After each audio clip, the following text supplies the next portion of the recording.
I guess y'all heard of the prodigal son, how he got his inheritance, then what he done. Went off to a distant land, said I'm gonna spend it all fast as I can. Well, it was right on out of sight, far out, dynamite. Party, hardy, party all night, let it all hang out all right.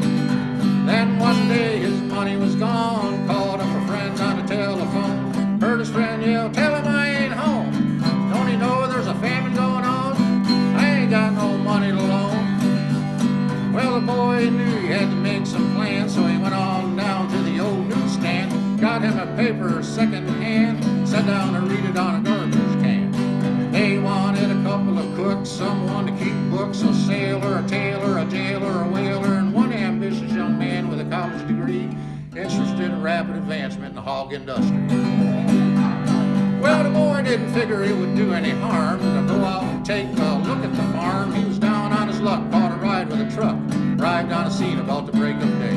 The food was lousy and so was the pay. He had to sleep with the pigs out there in the mud. And we're not talking about your average boy, we're talking about a man with royal blood. Well, he stayed for a while, don't know how long, we'll say a couple of years so I can finish this song. And he realized things were worse than bad when he thought about the servants that his father had. They had bread and bread to spare. He's about to starve with the hogs out there. I'm telling you now, his table was bare and nobody seemed to care. When he arrived in that land in an aeroplane, he'd have to walk back, but just the same, maybe his father would forgive him and then take him on as a hired hand. Well, unbeknownst to him, since he gone away, his father been looking for him every day. There was joy in his heart and glory untold when he saw his son coming down the road. Well, he turned to the servant, here's what he said: fetch the fattened calf and lop off his head, 'cause this here boy just gotta be fed. He said, get him a robe and a ring to wear, shoes for his feet and a comb for his hair.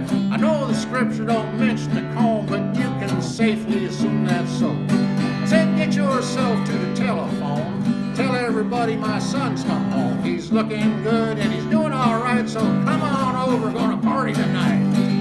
Meanwhile, out of the fields his brother came, where he'd been working all day harvesting grain. Knocked off early 'cause it started to rain, thought he'd go home and watch the game.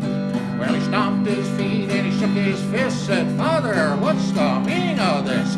All these years I worked for you, passing out tracts, teaching Sunday school, serving on the board and counseling too. You never even gave me a goat to have a party with my friends with. And his father said, son, truly, everything I have is thine. Could have had a party any time. You received an inheritance too, but what you do with it is up to you. Well, I could just go on